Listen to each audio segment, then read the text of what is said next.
Magandang umaga mga kahuan, narito na ating ulat panahon ngayong araw sa Pilipinas. Mula sa Pag-asa Weather Forecasting Center, ito ng ating update sa magiging tayo ng panahon sa susunod na 24 oras.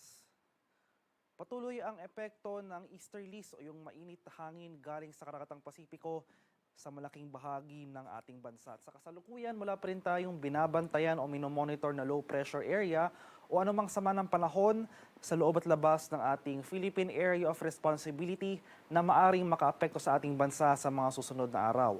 At dahil sa easterly, sasahan pa rin natin itong mainit at malinsangang panahon sa buong kapuluan, kabilang na dyan ng Metro Manila, maliban na lamang sa mga tsansa ng isolated rain showers or localized thunderstorms. At para naman sa magiging lagay ng ating panahon ngayong araw dito sa Luzon, dahil sa easterly, sasahan pa rin natin itong mataas na maximum temperatures pagsapit ng tanghali hanggang sa hapon. May mga pagulan pa rin tayong posibleng maranasan na dulot ng thunderstorms pagsapit ng late afternoon hanggang sa gabi. Temperature forecast para sa Lawag ngayong araw, posibleng maglaro mula 25 to 33 degrees Celsius. 24 to 36 degrees naman dito sa Tagagaraw at 17 to 25 degrees Celsius sa Baguio City. Metro Manila, agwat ang temperatura ngayong araw, posibleng maglaro mula 25 to 35 degrees Celsius. 23 to 33 degrees naman dito sa Tagaytay at 25 to 32 degrees Celsius sa Legazpi City.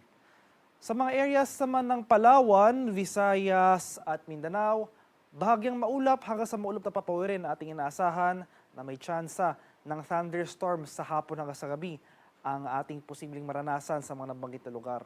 Temperature forecast para sa Puerto Princesa ngayong araw, posibleng maglaro mula 27 to 33 degrees Celsius at 27 to 33 degrees rin dito sa bahagi ng Kalayaan Islands. Ang kwanta temperatura sa Iloilo for today, posibleng maglaro mula 27 to 32 degrees Celsius. 26 to 32 degrees naman dito sa Cebu at 25 to 32 degrees Celsius sa bahagi ng Tacloban.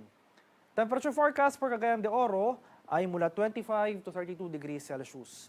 25 to 34 degrees sa Davao at 25 to 33 degrees Celsius sa bahagi ng Zamboanga.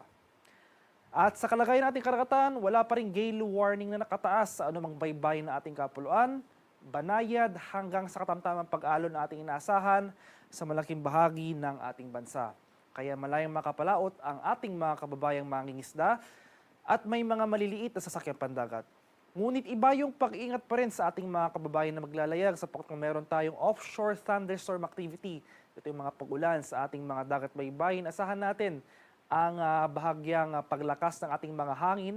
Kakibat nito ang bahagyang pagtaas rin ng ating mga alon.